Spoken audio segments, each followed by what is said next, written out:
का स्वागत है। आज हम बात करने वाले हैं focus on what matters by Darius Foroux book के बारे में। हर सुबह सूरज की पहली किरण के साथ जब हम उठते हैं तो हमारे दिमाग में बहुत सारी चीजें घूम रही होती हैं। आज का काम, लोगों की एक्सपेक्टेशंस, सोशल मीडिया पर क्या पोस्ट किया जाए, किसका रिप्लाई करना है, ऑफिस में क्या होगा, घर के लोग क्या सोचेंगे। ये सब मिलकर एक ऐसा मेंटल प्रेशर बना देते हैं जो हमारे पूरे दिन का मूड बिगाड़ सकता है। लेकिन अगर हम एक चीज समझ लें तो हमारी जिंदगी थोड़ी आसान हो सकती है, और वो चीज है डिकोटमी ऑफ कंट्रोल, यानी कि क्या चीज हमारे कंट्रोल में है और क्या नहीं। स्टोइक फिलॉसफी, जो कि बहुत पुराने जमाने के सोचने का तरीका है, यही सिखाती है कि पीस और हैप्पीनेस तब पॉसिबल होती है जब हम सिर्फ उन चीजों पर ध्यान देते हैं जो हमारे कंट्रोल में है, बाकी सब चीजों को लेट गो करना सीखते हैं। इस कॉन्सेप्ट को समझाने के लिए डैरियस फोरो ने अपनी किताब की शुरुआत ही इसी थॉट से की है। उन्होंने इसे बहुत ही मॉडर्न और रिलेटेबल एग्जाम्पल से समझाया है जो आज के हर इंसान को कनेक्ट करता है। सोचिए, आप सोशल मीडिया पर कोई फोटो डालते हैं। अब आप पूरी उम्मीद रखते हैं कि लोग लाइक करेंगे, अच्छे कमेंट्स देंगे। लेकिन अगर किसी ने कुछ बुरा कह दिया या फिर लोगों ने इग्नोर कर दिया तो आपको कैसा फील होता है? Sad, angry, demotivated. लेकिन थोड़ा रुकिए और सोचिए, क्या दूसरों की रिएक्शन आपके कंट्रोल में है? नहीं ना। आपके कंट्रोल में सिर्फ ये था कि आपने क्या फोटो डाली, किस इंटेंशन से डाली, और आप खुद उसके बारे में क्या सोचते हैं। बाकी सब लोगों की सोच, उनका टाइम, उनकी फीलिंग्स, ये सब एक्सटर्नल है। और जब हम इन चीज़ों से अपने पीस को जोड़ देते हैं तो हम अपनी खुशी खुद ही दूसरों के हाथों में दे देते हैं। फोरो बताते हैं कि अगर हमें इनर पीस चाहिए तो हमें यह समझना होगा कि हमें सिर्फ अपने एक्शंस पर फोकस करना है, उनके रिजल्ट्स पर नहीं।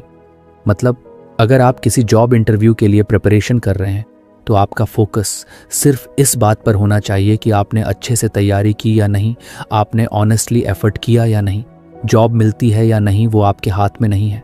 कंपनी की ज़रूरत, बाकी कैंडिडेट्स का लेवल, इंटरव्यूअर का मूड, ये सब ऐसे फैक्टर्स हैं जो अनकंट्रोलेबल हैं। हम अक्सर इसी वजह से परेशान होते हैं कि हम चीज़ों को कंट्रोल करना चाहते हैं जो कभी हमारे हाथ में थी ही नहीं। किसी ने रिप्लाई नहीं किया, किसी ने इग्नोर कर दिया, प्रमोशन नहीं मिला, बारिश हो गई, ट्रैफिक लग गया, इन सब चीज़ों को लेकर हम अननेसेसरीली अपसेट हो जाते हैं। लेकिन अगर हम स्टोइक्स की तरह सोचें तो हम समझ सकते हैं कि हमारी एनर्जी सिर्फ उन्हीं चीज़ों पर लगनी चाहिए जो हम बदल सकते हैं। ये फिलॉसफी सिर्फ बड़े बड़े डिसीजंस में नहीं, छोटे छोटे डेली सिचुएशंस में भी बहुत काम आती है। जैसे कि किसी ने आपकी बात काट दी, या आपके काम की तारीफ नहीं की, या किसी ने गलत तरीके से ट्रीट किया। इन सब में आप सिर्फ एक चीज़ कंट्रोल कर सकते हैं, और वो है आपकी रिएक्शन। आप गुस्सा करेंगे या काल्मली हैंडल करेंगे, ये पूरी तरह आपके हाथ में है। फोरो इस बात को बहुत ही सिंपल वर्ड्स में कहते हैं कि हम हर दिन दो तरह की चीज़ों का सामना करते हैं, कंट्रोलेबल और अनकंट्रोलेबल। और अगर हम ये हैबिट बना लें कि हम हर सिचुएशन में सबसे पहले ये पहचानें कि ये किस कैटेगरी की चीज़ है, तो हमारा रिएक्शन और माइंडसेट दोनों काफ़ी बेहतर हो सकते हैं। अगर कोई चीज़ अनकंट्रोलेबल है तो उस पर एनर्जी वेस्ट करने का मतलब है कि हम खुद को अननेसेसरी स्ट्रेस दे रहे हैं। सोचिए, अगर आप किसी इवेंट में जा रहे हैं और रास्ते में बारिश शुरू हो गई। अब आप अपसेट हो सकते हैं, कंप्लेन कर सकते हैं, या फिर आप काल्मली अम्ब्रेला निकाल सकते हैं और एंजॉय कर सकते हैं। ये सिंपल एग्जाम्पल दिखाता है कि कैसे हमारा पर्सपेक्टिव हमारा एक्सपीरियंस डिसाइड करता है। फोरो का मानना है कि माइंडसेट ही वो लेंस है जिससे हम दुनिया को देखते हैं, और डिकोटमी ऑफ कंट्रोल हमें एक क्लियर लेंस देता है। कभी कभी हम सोचते हैं कि दूसरों को बदलना पॉसिबल है, लेकिन सच्चाई ये है कि किसी को बदलना आपके कंट्रोल में नहीं है। आप सिर्फ अपनी बाउंड्रीज बना सकते हैं, अपनी एक्सपेक्टेशंस क्लियर रख सकते हैं, और खुद को उस तरह से बिहेव करने के लिए ट्रेन कर सकते हैं जैसे आप चाहते हैं कि दूसरों से आपको रिस्पेक्ट मिले। जब आप खुद को बदलते हैं तो इनडायरेक्टली सिचुएशंस भी आपके फेवर में आने लगती हैं। एक और इंटरेस्टिंग बात यह है कि जब आप सिर्फ अपने कंट्रोलेबल एक्शंस पर फोकस करते हैं तो आपके अंदर एक अलग ही कॉन्फिडेंस आने लगता है, क्योंकि तब आप हर रिजल्ट को एक लर्निंग अपॉर्चुनिटी की तरह देखने लगते हैं, ना कि फेलियर की तरह। फोरो बताते हैं कि जब उन्होंने ये कॉन्सेप्ट समझा तब उन्हें एहसास हुआ कि बेहद सी चीज़ों से डरना बेकार था, जैसे कि रिजेक्शन, क्रिटिसिज्म या अनसर्टेनिटी। क्योंकि वो सब उनके कंट्रोल में थी ही नहीं, तो डरने का कोई मतलब नहीं था। करियर अनसर्टेनिटी आजकल हर किसी को फेस करनी पड़ती है। कोई जॉब चला जाता है, कोई सैलरी से खुश नहीं है, किसी को अपने काम में पर्पस नहीं मिल रहा। लेकिन अगर हम इस अनसर्टेनिटी को इस नज़र से देखें कि ये हमारे कंट्रोल से बाहर है, तो हम उसे एक्सेप्ट करना सीख सकते हैं और फिर अपने एफर्ट को उस डायरेक्शन में लगाना शुरू कर सकते हैं जो हमारे कंट्रोल में हो, जैसे न्यू स्किल्स सीखना, नेटवर्किंग करना, प्रोजेक्ट्स में खुद को प्रूव करना। इसी तरह से सोशल मीडिया का प्रेशर, किसी और की जिंदगी देखकर खुद को कम समझना। अगर आपको हमारी फ्री समरी अच्छी लगती है तो आप हमारे चैनल को सब्सक्राइब कर सकते हैं, हमारी मेंबरशिप खरीद सकते हैं या हमें यूपीआई के थ्रू सपोर्ट कर सकते हैं। अब समरी पर वापस चलते हैं। दूसरों की अचीवमेंट्स देखकर इनसिक्योर फील करना, ये सब तब तक होता है जब तक हम ये नहीं समझते कि वो सब हमारे कंट्रोल में नहीं है। हम बस अपनी लाइफ ऑनेस्टली जी सकते हैं। और जब हम खुद के एक्शंस, हैबिट्स और थॉट्स पर फोकस करते हैं तो कंपैरिजन खुद ही फेड हो जाता है। फोरू कहते हैं कि जब आप समझ जाते हैं कि पीस तब पॉसिबल है जब आप कंट्रोल छोड़ना सीखते हैं, तब आपकी जिंदगी एक अलग ही डायरेक्शन में चलने लगती है। आप ज्यादा रिलैक्स्ड, फोकस्ड और प्रेजेंट हो जाते हैं, क्योंकि अब आप हर मोमेंट को एक्सेप्टेंस के साथ जीते हैं, ना कि रेजिस्टेंस के साथ। ये कॉन्सेप्ट हमें सिखाता है कि स्ट्रेस को हैंडल करने का सबसे आसान तरीका है डिटैच फ्रॉम आउटकम और अटैच टू प्रोसेस। जब हम प्रोसेस पर ध्यान देते हैं तो हम ग्रो करते हैं, सीखते हैं और मैच्योर होते हैं, और यही रियल सक्सेस है। हर दिन जब आप किसी सिचुएशन का सामना करें तो बस एक सिंपल सवाल खुद से पूछिए, क्या ये मेरे कंट्रोल में है? अगर हाँ तो एक्शन लीजिए, अगर नहीं तो लेट इट गो। धीरे धीरे ये प्रैक्टिस आपकी आदत बन जाएगी और आपकी लाइफ में क्लैरिटी और काल्मनेस आ जाएगी। इस तरह स्टोइक फिलॉसफी और डैरियस फोरो की सिंपल येट पावरफुल एक्सप्लेनेशन हमें एक ऐसा माइंडसेट देती है जो आज के तेज और कंफ्यूज्ड वर्ल्ड में बहुत जरूरी है। पीस जो हम बाहर ढूंढते हैं वो अंदर से आती है, और उसका रास्ता यही है कंट्रोल को समझना और उसे सही तरीके से अप्लाई करना।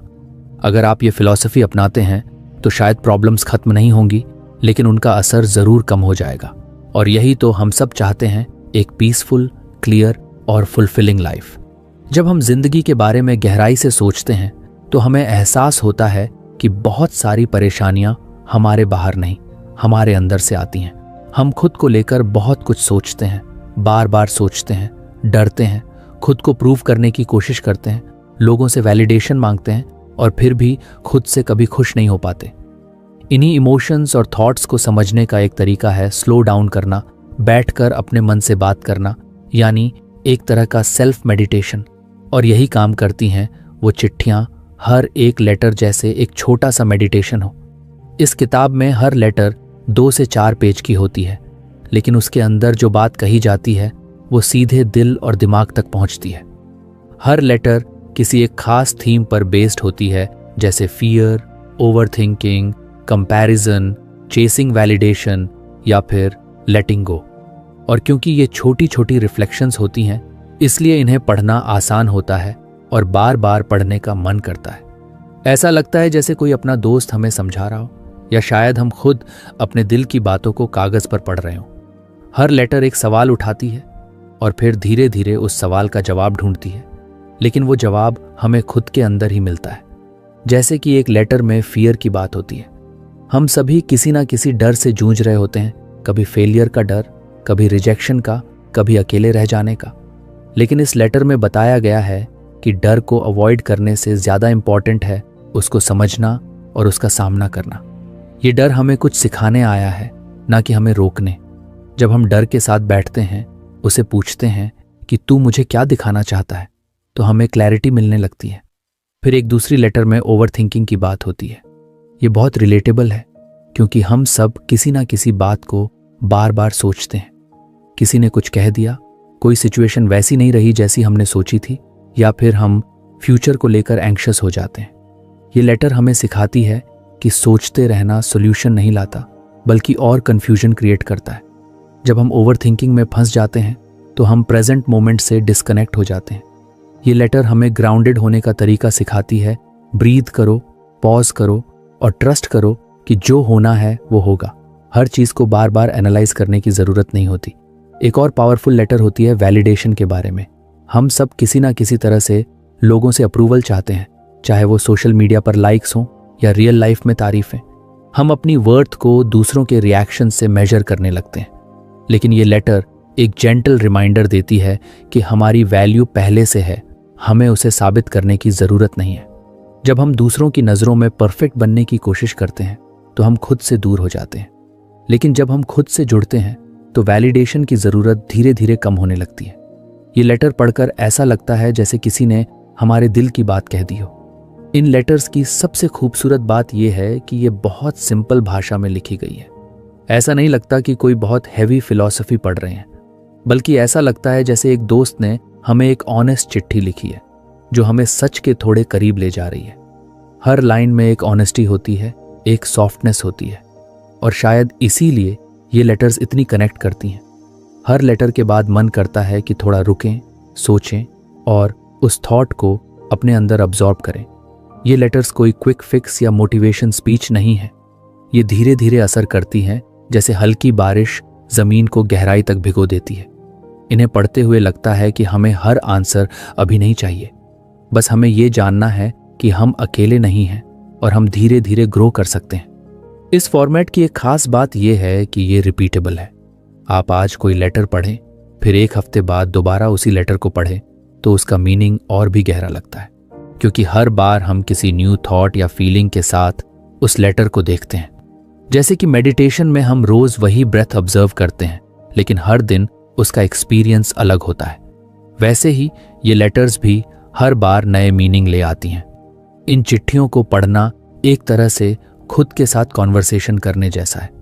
जब हम किसी लेटर को पढ़ते हैं तो वो हमारे अंदर कुछ अनलॉक करती है, कभी पुरानी यादें, कभी कोई बेरिड फीलिंग, कभी कोई क्लैरिटी, और उस मोमेंट में हम थोड़ा सा खुद को बेटर समझ पाते हैं। और शायद यही सबसे बड़ा गिफ्ट है खुद से जुड़ने की एबिलिटी। कुछ लेटर्स थोड़ी रॉ होती हैं, जैसे ग्रीफ या लोनलीनेस पर लिखी गई, लेकिन ये दर्द भी बेहद ऑथेंटिक तरीके से शेयर किया गया है। ऐसा नहीं लगता कि हमें बस स्ट्रांग बनो या पॉजिटिव सोचो कहा जा रहा है, बल्कि ये लेटर्स हमें अलाउ करती हैं कि हम अपने इमोशंस को एक्सेप्ट करें, उनके साथ बैठें और धीरे धीरे हीलिंग की तरफ बढ़ें। इन लेटर्स को किसी भी ऑर्डर में पढ़ा जा सकता है। कोई रूल नहीं है कि किसे पहले पढ़ना है। जिस दिन जैसा फील हो रहा है वैसी लेटर उठा लो। ये फ्रीडम भी बहुत सूदिंग लगती है, क्योंकि ये हमें याद दिलाती है कि हीलिंग और ग्रोथ लीनियर नहीं होते। कभी कभी हमें पीछे जाना पड़ता है ताकि आगे बढ़ने की स्ट्रेंथ मिले। हर लेटर एक जेंटल पॉज है। ये हमें तेज दुनिया की भाग दौड़ से थोड़ा ब्रेक देती है। ये सिखाती हैं कि हर आंसर जल्दबाजी में नहीं मिलता। कभी कभी बस बैठकर सुनना होता है अपने मन की आवाज को, अपने दिल की विस्पर्स को। और इन लेटर्स में वो शांत आवाज मिलती है जो कहती है, it's okay, you are doing fine, just breathe. इस किताब की सबसे बड़ी खूबी यही है कि ये आपको बेहतर बनने की जरूरत नहीं बताती, बल्कि ये आपको याद दिलाती है कि आप जैसे हो वैसे ही बहुत इनफ हो।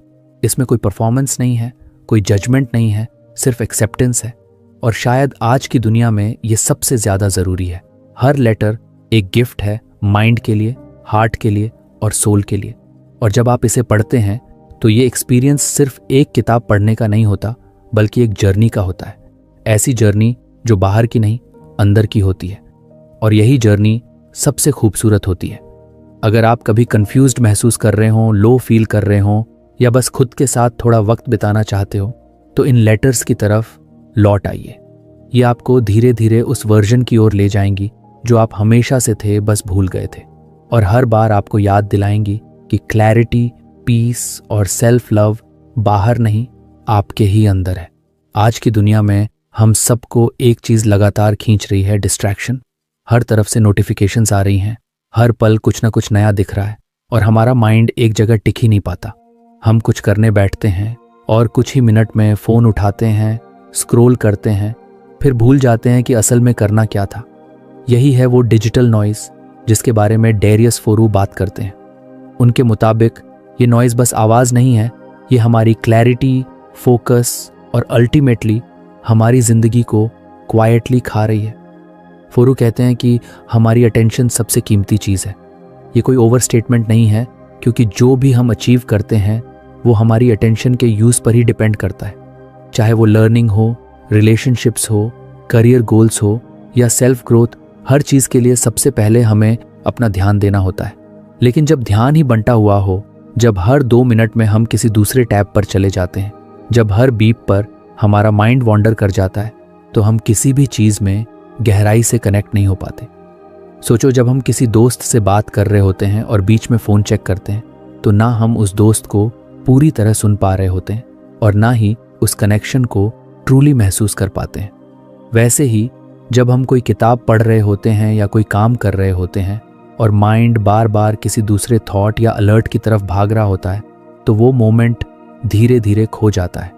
ये डिस्ट्रैक्शन सिर्फ टाइम नहीं खाता, ये हमारे अंदर की शांति, क्रिएटिविटी और सेटिस्फैक्शन को भी साइलेंटली खत्म कर रहा होता है।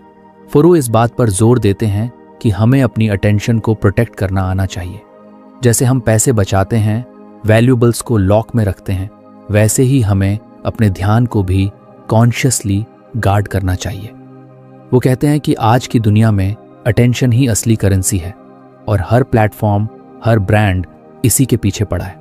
इंस्टाग्राम, यूट्यूब, ट्विटर, ये सब हमारी अटेंशन के लिए compete कर रहे हैं और हम बिना सोचे समझे वो अटेंशन बांटते जा रहे हैं। एक रील यहाँ, एक ट्वीट वहाँ, एक आर्टिकल बीच में।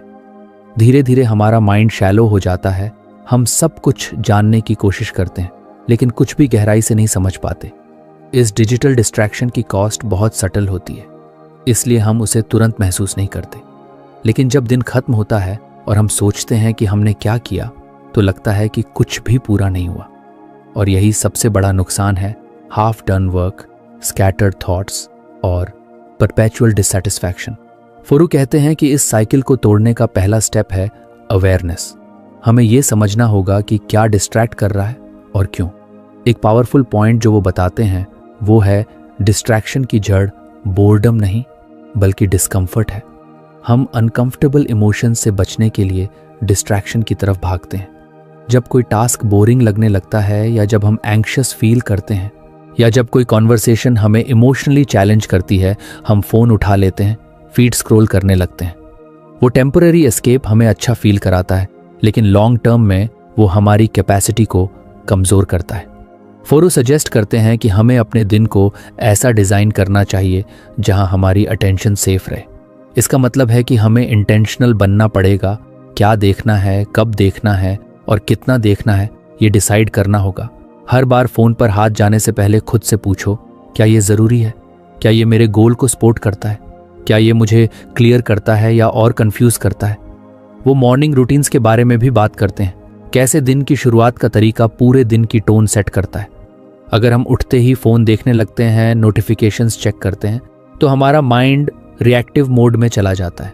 हम अपने दिन को कंट्रोल नहीं कर रहे होते, बल्कि दिन हमें कंट्रोल कर रहा होता है। लेकिन अगर हम सुबह का पहला घंटा इंटेंशनल चीज़ों में लगाए, जैसे journaling, reading, silence, deep work, तो हमारी अटेंशन धीरे धीरे ट्रेन होने लगती है। इस अटेंशन को प्रोटेक्ट करने के लिए फोरू कुछ प्रैक्टिकल स्ट्रैटेजीज भी बताते हैं, जैसे टाइम ब्लॉक्स का यूज़ करना, डिस्ट्रैक्शन फ्री जोन्स क्रिएट करना, डिजिटल डिटॉक्स लेना और सबसे ज़रूरी, बोर्डम को टॉलरेट करना सीखना। जब हम बिना डिस्ट्रैक्शन के बैठे रहते हैं तो शुरू में अनकंफर्टेबल लगता है, लेकिन फिर धीरे धीरे वही बोर्डम आइडियाज़ में बदलने लगता है, क्लैरिटी में बदलने लगता है। हमारे बेस्ट थॉट्स तब आते हैं जब हम बस सोच रहे होते हैं ना कि किसी फीड में डूबे होते हैं। एक और इंटरेस्टिंग बात जो वो बताते हैं वो है डीप वर्क और शैलो वर्क का फ़र्क। बहुत बार हम पूरे दिन बिजी रहते हैं लेकिन कुछ मीनिंगफुल नहीं करते। हम ईमेल्स रिप्लाई कर रहे होते हैं, मैसेजेस भेज रहे होते हैं, टैब्स स्विच कर रहे होते हैं, लेकिन कुछ भी डीप नहीं होता। डीप वर्क वहीं पॉसिबल है जहां डिस्ट्रैक्शन ना हो, जहां हमारा दिमाग फ्लो में जा सके, और उस जोन में पहुंचने के लिए अटेंशन को डिसिप्लिन करना पड़ता है। डिस्ट्रैक्शन की वजह से हमारी क्रिएटिविटी भी सफ़र करती है। हम सोचते हैं कि स्क्रोलिंग से हमें इंस्पिरेशन मिलेगा, लेकिन होता उल्टा है। माइंड ओवरवेल्म्ड हो जाता है, कंपैरिजन शुरू हो जाती है और खुद पर डाउट होने लगता है। फोरू कहते हैं कि असली इंस्पिरेशन साइलेंस से आती है। जब माइंड क्वाइट होता है तभी वो ऑब्जर्व कर सकता है, इमेजिन कर सकता है, क्रिएट कर सकता है। उनका पूरा मैसेज यही है कि डिस्ट्रैक्शन की प्राइस सिर्फ समय नहीं होती, वो हमारी peace of mind, quality of work और हमारी आइडेंटिटी तक को अफेक्ट करती है। जब हम बार बार किसी दूसरे की आवाज़ सुनते हैं तो धीरे धीरे अपनी आवाज़ खो देते हैं। इसलिए ज़रूरी है कि हम अपने ध्यान को रिक्लेम करें, उसे उस डायरेक्शन में यूज़ करें जहाँ ग्रोथ हो, क्लैरिटी हो और मीनिंग हो। ये सब बातें पढ़ते हुए ऐसा लगता है कि हम सब कभी ना कभी इस ट्रैप में फंसे हैं, लेकिन अच्छी बात यह है कि इससे बाहर निकलने का रास्ता भी हमारे पास ही है। बस हमें थोड़ा सा अवेयरनेस, थोड़ा सा करेज और थोड़ा सा स्ट्रक्चर चाहिए। हम सब अपने दिन को ऐसे डिज़ाइन कर सकते हैं जहां नॉइज़ कम हो और पर्पस ज़्यादा। जब हम अपनी अटेंशन की वैल्यू समझने लगते हैं तो हम ऑटोमेटिकली सेलेक्टिव बन जाते हैं। हम हर चीज़ को इम्पोर्टेंस देना बंद कर देते हैं और उन्हीं चीज़ों को चुनते हैं जो हमारे लिए रियल में मैटर करती हैं। और यही ध्यान से जीने की शुरुआत होती है। फरूक हमें डराते नहीं हैं, वो इंस्पायर करते हैं। उनका अंदाज ऐसा होता है जैसे कोई दोस्त धीरे से कह रहा हो, तू कैपेबल है, बस थोड़ा कॉन्शियस हो जा। और शायद यही बात हमें अंदर तक छूती है। वो हमें सिखाते हैं कि आज की दुनिया में अटेंशन को बचा लेना ही सबसे बड़ी अचीवमेंट है। तो अगली बार जब हम बेवजह फ़ोन उठाए तो बस एक पॉज लें, खुद से पूछें, क्या मैं अपना सबसे कीमती एसेट किसी और को दे रहा हूँ? अगर आंसर हाँ है तो चॉइस हमारे पास है उसे वापस लेने की, उसे सही जगह इन्वेस्ट करने की और डिस्ट्रैक्शन के शोर में भी अपनी क्लैरिटी को बचाए रखने की। यही फोरू का सच्चा मैसेज है, अटेंशन को बचाओ, क्योंकि यही तुम्हारा असली पावर है। कई बार हम रात को लेट कर सोचते हैं, काश उस वक्त ये किया होता, काश उस बात को सीरियस लिया होता, काश उस इंसान से खुलकर बात की होती। ऐसे काश ही तो असली रिग्रेट होते हैं। डैरियस फोरू इस इमोशन को बड़ी सादगी और सच्चाई से समझाते हैं। उनके मुताबिक रिग्रेट सिर्फ इसलिए नहीं आता कि हमसे कोई गलती हो गई, बल्कि इसलिए आता है क्योंकि हमारे एक्शंस हमारे वैल्यूज से मैच नहीं करते। जब हम ऐसा कुछ कर बैठते हैं जो हमारे दिल के सच से अलग होता है, तब रिग्रेट धीरे धीरे अंदर पनपता है। हम सब ने कभी ना कभी ये फील किया है कि हम कुछ ऐसा कर रहे हैं जो दिल से ठीक नहीं लगता, लेकिन हम करते हैं क्योंकि सब कर रहे हैं या यही करना चाहिए। ये छोटी छोटी मिसमैचेस ही बाद में बड़े रिग्रेट में बदल जाती हैं। फोरू यही कहते हैं, रिग्रेट को अवॉइड करने का तरीका ये नहीं है कि हम परफेक्ट बन जाएं, बल्कि ये है कि हम खुद से बार बार पूछते रहें, क्या मैं वही कर रहा हूं जो मेरे लिए सच में इंपॉर्टेंट है? ये सवाल छोटा सा लगता है, लेकिन इसका असर बहुत गहरा होता है। इमेजिन करो, अगर हर दिन हर डिसीजन से पहले हम खुद से ये पूछें कि क्या ये मेरे लाइफ के पर्पस से अलाइंड है, तो शायद हम बहुत सारे गलत स्टेप्स बचा सकते हैं। अक्सर हम ऑटो पायलट पर जीते हैं, same routine, same job, same complaints, बिना ये सोचे कि क्या ये सच में वही चीज़ें हैं जो हमें फुलफिल करती हैं। फोरू यही पैटर्न तोड़ने को कहते हैं।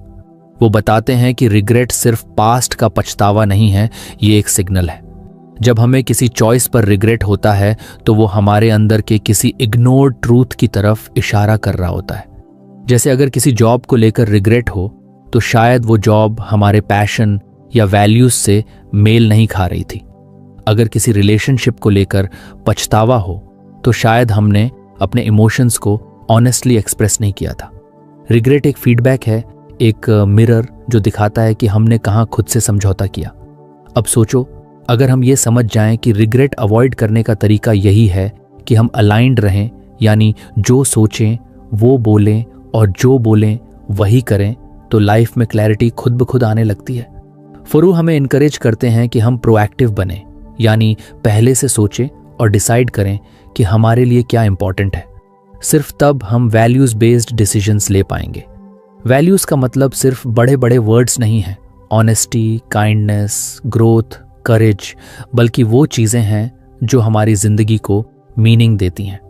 फोरू कहते हैं कि अगर हम खुद के लिए क्लियर नहीं हैं कि हमारे वैल्यूज़ क्या हैं, तो हम दूसरों के स्टैंडर्ड्स पर जीने लगते हैं, और जब दूसरों के हिसाब से डिसीजंस लेते हैं तो रिग्रेट ऑलमोस्ट गारंटीड होता है। एक इंटरेस्टिंग बात यह भी है कि कई बार रिग्रेट इमीडिएट नहीं आता। आज हम किसी चीज़ को कॉम्प्रोमाइज़ करते हैं और लगता है चलो कोई बात नहीं, लेकिन जैसे जैसे टाइम बीतता है वही छोटी चीज़ भारी लगने लगती है। ईयर्स लेटर हम रियलाइज़ करते हैं कि हमने अपने ड्रीम्स को इग्नोर किया, अपनी आवाज को दबाया, अपनी प्रायोरिटीज को पोस्टपोन किया। फोरू कहते हैं कि फ्यूचर रिग्रेट से बचने का एक ही तरीका है प्रेजेंट में कॉन्शियस चॉइसेस लेना। उनका फोकस इस बात पर भी है कि हमें अपने इमोशंस को जज नहीं करना चाहिए, रिग्रेट को भी हमें एक्सेप्ट करना चाहिए, समझना चाहिए। वो कहते हैं कि रिग्रेट को गिल्ट में बदलना जरूरी नहीं है, इंस्टेड उसे एक गाइड की तरह देखो जो तुम्हें बताता है कि तुम्हें अब क्या बदलना है। ये शिफ्ट बहुत पावरफुल होता है जब हम रिग्रेट को सेल्फ ब्लेम की जगह सेल्फ ग्रोथ के लिए यूज करते हैं। एक और लेयर जो फोरू इस डिस्कशन में जोड़ते हैं वो है टाइम की इंपॉर्टेंस। टाइम वो रिसोर्स है जो सबसे जल्दी खत्म होता है, और रिग्रेट का सबसे बड़ा कारण यही होता है कि हम सोचते हैं मेरे पास और टाइम होता तो मैं, लेकिन सच ये है कि टाइम हमेशा लिमिटेड रहेगा।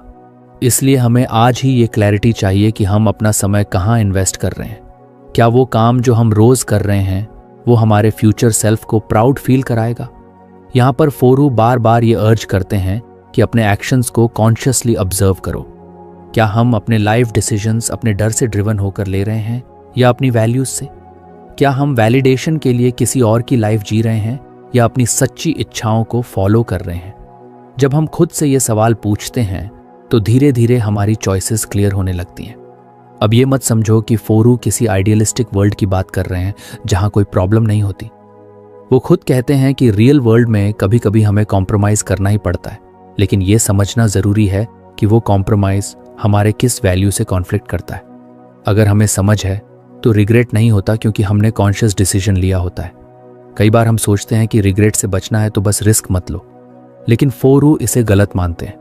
उनके अनुसार सबसे बड़ा रिग्रेट वही होता है जो हम कभी ट्राई ही नहीं करते। किसी ड्रीम को पूरी तरह जीने से डरना, किसी रिलेशनशिप में वल्नरेबिलिटी ना दिखाना, किसी टैलेंट को सप्रेस करना, ये सब साइलेंट रिग्रेट्स बन जाते हैं। इसलिए वो कहते हैं लाइव बोल्डली बट वाइजली। अपने हार्ट की सुनो लेकिन दिमाग से चलो, एक्शन लो लेकिन वैल्यूज से अलाइंड रहकर। ये सारी बातें बड़ी रियल और रिलेटेबल लगती हैं क्योंकि हम सब कभी ना कभी उस मोड़ पर होते हैं जहां दो रास्ते होते हैं, एक आसान पर बिना पर्पस वाला और एक मुश्किल लेकिन मीनिंग से भरा हुआ। फोरू यही कहते हैं चूज द सेकंड वन, क्योंकि वही रिग्रेट फ्री लाइफ की शुरुआत होती है। अगर आप किसी क्रॉस रोड पर हो, किसी कंफ्यूजन में हो कि क्या करना सही है, तो बस एक सवाल खुद से पूछो, क्या ये मेरे लिए सच में मायने रखता है? ये सवाल एक कंपास की तरह है। ये आपको डायरेक्शन देगा जब माइंड कंफ्यूज्ड हो, जब वर्ल्ड लाउड हो, और यही डायरेक्शन आपको उन रिग्रेट्स से बचाएगी जो दिल में सालों तक चुभते रहते हैं। फोरू की बातों से ये साफ होता है कि रिग्रेट कोई एनिमी नहीं है, ये एक टीचर है। लेकिन उससे सीखने के लिए हमें सुनना आना चाहिए, रुकना आना चाहिए और पूछना आना चाहिए, क्या मैं वो कर रहा हूं जो मुझे सच में करना चाहिए? अगर हम रोज थोड़ी देर रुककर ये सवाल पूछें तो शायद हमारी जिंदगी रिग्रेट फ्री नहीं तो कम से कम रिग्रेट अवेयर जरूर हो सकती है। आखिर में बात वही है, एक मीनिंगफुल लाइफ जीने के लिए क्लैरिटी चाहिए, करेज चाहिए और कंसिस्टेंसी चाहिए। क्लैरिटी की क्या इंपॉर्टेंट है, करेज उस रास्ते पर चलने की और कंसिस्टेंसी उस ट्रूथ को हर दिन जीने की। और जब ये तीनों मिल जाते हैं तो रिग्रेट की जगह सेटिस्फैक्शन, गिल्ट की जगह ग्रोथ और कंफ्यूजन की जगह पर्पस आ जाता है। यही तो असली विन है। यही फोरू का मैसेज है, अपने एक्शंस को अपने वैल्यूज से मैच करो और देखो कैसे जिंदगी रिग्रेट से फ्री और मीनिंग से फुल हो जाती है। डर एक ऐसा वर्ड जो सुनते ही दिल थोड़ा सिमट जाता है। हर किसी की जिंदगी में कोई ना कोई डर होता ही है। किसी को फेलियर का डर, किसी को रिजेक्शन का, किसी को अकेलेपन का, तो किसी को बदलाव का। लेकिन डारियस फोरू इस डर को कुछ अलग नजर से देखने को कहते हैं। उनके अनुसार डर हमारा दुश्मन नहीं है, बल्कि एक गाइड है, एक सिग्नल जो बताता है कि कहां हमें करेज की जरूरत है। स्टोइक फिलॉसफी भी यही सिखाती है कि डर को खत्म करने की कोशिश मत करो, बल्कि उसे समझो, ऑब्जर्व करो और यूज करो। जब भी हम कोई नया कदम लेने की सोचते हैं तो सबसे पहले जो सामने आता है वो डर ही होता है। नया काम शुरू करना हो, किसी से दिल की बात कहना हो, कोई बोल्ड डिसीजन लेना हो, हर जगह डर आड़े आता है। फोरू मानते हैं कि इस डर से भागने की बजाय हमें खुद से ये पूछना चाहिए, इस डर के पीछे क्या अपॉर्चुनिटी छुपी है? क्योंकि डर वहीं आता है जहां कुछ मीनिंगफुल होता है। जहां कुछ बड़ा हो सकता है, जहां ग्रोथ की पोटेंशियल होती है। सोचो, अगर किसी इंसान को स्टेज पर बोलने में डर लगता है तो शायद वहीं उसकी ग्रोथ है, क्योंकि वहां उसका सेल्फ एक्सप्रेशन है। अगर किसी को जॉब छोड़कर अपना काम शुरू करने में डर लग रहा है तो शायद वहां उसकी फ्रीडम छुपी है। डर हमें बताता है कि कहाँ हम अपनी कंफर्ट जोन से बाहर निकलने वाले हैं, और कंफर्ट जोन से बाहर निकलना ही तो करेज का असली मतलब होता है।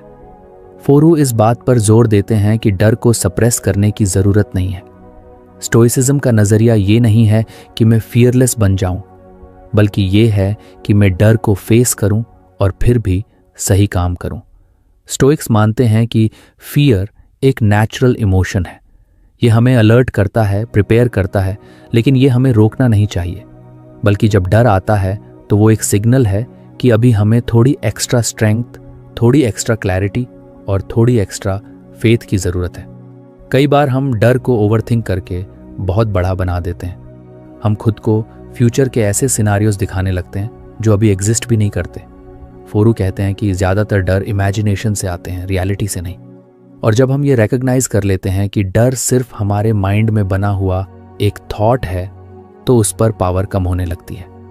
उदाहरण के लिए, एक इंसान जो किसी पब्लिक इवेंट में जाने से डरता है, वो खुद को पहले ही ये सोचकर थका देता है कि लोग क्या सोचेंगे। अगर मैं ऑकवर्ड बिहेव कर गया तो, अगर कोई मुझे जज करने लगा तो। लेकिन ये सब माइंड की स्टोरीज होती हैं। असली वर्ल्ड में लोग ज्यादातर बिजी होते हैं अपने ही थॉट्स में। ये अवेयरनेस ही डर की चेन को तोड़ती है। फोरू इनकरेज करते हैं कि हम डर से बात करें, उससे भागे नहीं। इमेजिन करो, डर एक दोस्त की तरह तुम्हारे सामने बैठा है। उससे पूछो, तू मुझे क्या दिखाना चाहता है? ये सिंपल शिफ्ट डर से बात करना हमें एम्पावर कर सकता है। जब हम डर के पीछे की कहानी समझते हैं तो हम उसमें छुपी हुई क्लैरिटी को पकड़ सकते हैं। स्टोइसिज्म में एक और ब्यूटीफुल कॉन्सेप्ट है वर्चुअस एक्शन, यानी ऐसा काम जो हमारे प्रिंसिपल्स से मेल खाता हो। Courage, honesty, self control, wisdom. फोरू कहते हैं कि जब भी डर आए तो उस डर को ट्रिगर मानो किसी वर्चुअस एक्शन के लिए। अगर आपको सच बोलने में डर लग रहा है तो शायद वही सच बोलना आपके लिए सही एक्शन है। अगर आप किसी अनफेयर सिचुएशन को चैलेंज करने से डर रहे हो तो वही करेज आपको एक बेटर इंसान बनाएगा। डर को जीतने की सबसे आसान और सच्ची टेक्निक यही है, एक्शन लेना। Fear paralyses but action frees. ये फोरू की फिलॉसफी का कोर है। वो कहते हैं कि हम जितना डिले करते हैं डर उतना स्ट्रांग होता जाता है, लेकिन जैसे ही हम एक छोटा स्टेप भी लेते हैं डर की पकड़ थोड़ी लूजन हो जाती है।